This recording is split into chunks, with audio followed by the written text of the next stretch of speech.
Hello, welcome back to Nisha's world channel. Nisha's world ചാനലിലേക്ക് എല്ലാ കൂട്ടുകാർക്കും സ്വാഗതം. എന്തൊക്കെയുണ്ട് കൂട്ടുകാർ, വിശേഷങ്ങളൊക്കെ സുഖം തന്നെയല്ലേ? എല്ലാവർക്കും സുഖമാണെന്ന് വിചാരിച്ചുകൊണ്ട് ഇന്നത്തെ വീഡിയോയിലേക്ക് പോയാലോ? ഇന്ന് നമ്മള് വൈകിട്ട് വന്ന് വീട്ടിലെ കുറച്ച് ജോലികളൊക്കെ ചെയ്യാണ് കേട്ടോ. കാരണം രാവിലെ എല്ലാ കാര്യങ്ങളും കൂടെ ചെയ്യാൻ കഴിയില്ല ജോലിക്ക് പോകുമ്പോൾ. അപ്പോൾ നമുക്ക് വേണ്ട ഫുഡും കാര്യങ്ങളൊക്കെ ഉണ്ടാക്കി വെച്ച് അത്യാവശ്യം ചെയ്യാൻ പറ്റുന്ന കാര്യങ്ങളും ചെയ്തിട്ട് അങ്ങനെ പോവുകയാണ് ചെയ്യുക. അപ്പോഴേക്കും സമയമാവും. അപ്പൊ വൈകിട്ട് വന്നാൽ നമുക്കൊന്ന് പുറത്തിറങ്ങി നോക്കിയാലൊക്കെ ചുറ്റും അടിച്ചു വരാനോ എന്തെങ്കിലുമൊക്കെ ആയിട്ട് ജോലികൾ ഉണ്ടാവും. അപ്പൊ അത് കാണുമ്പോഴൊക്കെ ചെയ്യുന്ന കാര്യങ്ങളാണ് ഇന്നത്തെ വീഡിയോയില്.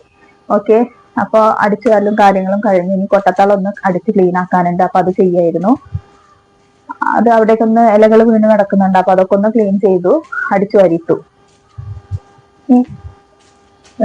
ആ ഇലകളൊന്നും പുറത്തേക്ക് പോകുന്നില്ല. അപ്പൊ നമ്മളുടെ മറ്റേ ചൂലുണ്ടല്ലോ, അടിച്ചു വരുന്ന മുറ്റത്ത് അടിച്ചു വരുന്ന ആ ചൂല് കൊണ്ട് പുറത്തേക്ക് അതൊരു കോരിയുടെ ഉപകാരം കൂടെയാണ് കേട്ടാ ആ ഒരു ചൂല്. അപ്പൊ കോരി പോലെ ആക്കിയിട്ട് കണ്ട് എടുത്തിട്ടാല് കച്ചറകളൊക്കെ കണ്ട് പുറത്തേക്ക് പോകും. അപ്പൊ ആ ചൂലെടുക്കാൻ വേണ്ടി പോയതാണ്. അപ്പൊ അത് കഴിഞ്ഞ് ഇനി അതൊന്ന് കഴുകി വെക്കട്ടെ. അതൊന്നും അങ്ങനെ നമ്മളെ കോണിച്ചോട്ടിലായിരുന്നു അത് വെച്ചിട്ടുണ്ടായിരുന്നത്. അവിടെ എല്ലാം ക്ലീൻ ആയല്ലോ എന്ന് കരുതി വെച്ചതാ. പക്ഷെ അവിടേക്ക് ഇങ്ങനെ ചളി തെറിക്കുമ്പോൾ ഇതുമ്മയ്ക്കും കൂടെ ചളി തെറിച്ചിട്ട് ആകെ വൃത്തികേടായിട്ടുണ്ട്. അപ്പൊ അതൊക്കെ ഒന്ന് അടിച്ച് കഴുകുകയാണ്. അത് കഴുകിയിട്ട് അത് കൊണ്ടുവയ്ക്കണം. ഇന്നത്തെ അലക്കാനുണ്ട് കേട്ടോ, കുറച്ച് തുണികൾ അലക്കാനുണ്ട്. ഇന്നലെ രാവിലെ ഞാൻ കുറച്ച് മിഷീനിൽ ഇട്ടതാണ്. പക്ഷെ ചിലതൊന്നും നമുക്ക് എല്ലാം കൂടി മിഷീനിൽ ഇടാൻ കഴിയില്ല. നല്ല അഴുക്കുള്ളതൊക്കെ കല്ലിലിട്ട് അലക്കുകയാണ് ചെയ്യാറ്. അപ്പൊ അത് അത്യാവശ്യം ക്ലീൻ ആയിട്ടുണ്ട്. ഞാൻ തന്നെ കൊണ്ടുവയ്ക്കട്ടെ, എന്നിട്ട് നമുക്ക് അലക്കാം. അപ്പൊ ഇന്നും പറയുന്നത് പോലെ തന്നെ വീഡിയോ കണ്ടങ്ങ് കണ്ടുപോവാതെ നിങ്ങളുടെ സപ്പോർട്ട് വേണം. ലൈക്ക് ചെയ്യാനും ഷെയർ ചെയ്യാനൊന്നും മറക്കരുത്. ഓക്കെ, അപ്പൊ ഇനി വലിയ ബക്കറ്റുകൾ കുറെ ഉണ്ട് കേട്ടോ. പെയിന്റ് വാങ്ങുമ്പോഴും അങ്ങനെയൊക്കെ ആയിട്ട് കിട്ടിയിട്ടുള്ള കാര്യങ്ങളാണ്. അപ്പൊ നമ്മുടെ സാധാ ബക്കറ്റിനേക്കാൾ നല്ല ഉറപ്പാണ് അതിന്. അപ്പോൾ അതിൽ ഞാൻ വെള്ളം തുറന്നിട്ടിട്ടുണ്ട്. അലക്കേണ്ട വെള്ളത്തിനായിട്ട് പൈപ്പ് തുറന്നിട്ടുണ്ട്. അതിൽ വെള്ളമാവട്ടെ. കഴിഞ്ഞിട്ട് നമുക്ക് അലക്കണം. അലക്കാനുള്ളത് മെയിനായിട്ട് ഇപ്പോൾ നല്ലതും ചളിയുള്ളതും പറയാം ഉണ്ണിക്കുട്ടൻ്റെ കളിക്കുമ്പോൾ ഇടുന്ന ഡ്രസ്സുകളും ജേഴ്സികളൊക്കെയാണ്. അപ്പൊ അത് ഒന്ന് അലക്കിയെടുക്കുക, കല്ലിലിട്ടിട്ട് അലക്കാം. സോപ്പ് പൊടിയിലൊന്നും ഇടുന്നില്ല, സോപ്പ് തന്നെ നമ്മൾ അലക്ക് സോപ്പ് തന്നെ ഇട്ടിട്ട് തേച്ച് തന്നെയാണ് കഴുകുന്നത് കേട്ടോ. ബക്കറ്റിൽ വെള്ളം ഏകദേശം ആയിട്ടുണ്ട്. അപ്പൊ നമുക്കിന്ന് അലക്കാൻ നിൽക്കാം.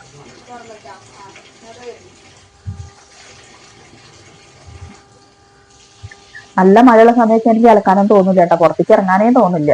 അപ്പൊ കുറച്ച് നേരത്തെ ഒന്നും മഴ ചാറിപ്പോയി, എന്നാലും കാര്യപ്പെട്ട് മഴയൊന്നും വന്നില്ല. പെയ്യുമ്പോ നല്ല കാര്യമായിട്ട് തന്നെ ഉണ്ട്. മഴ നല്ല കാര്യമായിട്ട് പെയ്യുന്നുണ്ട്. രാവിലെയൊക്കെ നല്ല മഴ തന്നെയായിരുന്നു. അപ്പൊ വിചാരിച്ചു ഇനിയിപ്പോ ഇന്ന് ഫുള്ള് ഇങ്ങനെ തന്നെ ആയിരിക്കുന്നു. അപ്പൊ കുറച്ച് കഴിയുമ്പോഴേക്ക് വെയിൽ വരും. അങ്ങനെയൊക്കെയാണ് ഇപ്പോഴത്തെ കാലാവസ്ഥ. പിന്നെ ഇപ്പൊ മഴ ഉണ്ടാവുമല്ലോ, ജൂൺ ജൂലൈ മാസം എന്ന് പറഞ്ഞാൽ മഴക്കാലാണ്. അപ്പൊ മഴയൊക്കെ ഉണ്ടാവും. ഈ കർക്കിടക മാസമൊക്കെ ആയി തുടങ്ങിയില്ലേ. അപ്പൊ അതിന്റെ ക്ലീനിങ്ങും കാര്യങ്ങളും കുറച്ചൊക്കെ ഞാൻ ഉൾപ്പെടുത്തിയിട്ടുള്ളൂ. കുറച്ചൊക്കെ ഞാൻ ചെയ്യാറുണ്ട്. അതെല്ലാം കൂടെ വീഡിയോയിൽ ഉൾപ്പെടുത്താൻ പറ്റാറില്ല കേട്ടാ. അത് ഇനി കുറച്ചും കൂടി ചെയ്യാനുണ്ട്.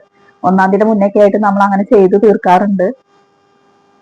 ഈ വടക്കേപ്പുറത്തെ വാതില് ജനലൊക്കെ ഒരിക്കലും നമ്മൾ ക്ലീനിങ്ങിൽ ഉൾപ്പെടുത്തിയതാണ്. വാതിലുകൾ ഒന്ന് വടക്കേപ്പുറത്തെ ഉമ്മാർത്തെ വാതിലൊക്കെ ക്ലീൻ ചെയ്യുക. വടക്കേപ്പുറത്തെ വാതിലൊക്കെ ഒന്ന് ക്ലീൻ ചെയ്യാനുണ്ട്. അത് കാര്യമായിട്ട് തന്നെ ക്ലീൻ ചെയ്യണം, അത്രയും അഴുക്കുണ്ട്. അപ്പൊ നമ്മൾ അലക്കുകയാണ്. നല്ല ചളിയുണ്ട് കേട്ടോ, ഉണ്ണിക്കുട്ടൻ്റെ ഡ്രസ്സാണ്. അപ്പൊ അതൊക്കെ ഒന്ന് അലക്കി കൊണ്ടുപോയിടട്ടെ. ഇന്നിട്ടാലേ ഒരു 2 ദിവസം കഴിഞ്ഞാലെങ്കിലും ഒന്ന് ഉണങ്ങി കിട്ടുള്ളൂ. അങ്ങനെയാണ് അവസ്ഥ. അപ്പൊ ഓക്കെ, ബൈ.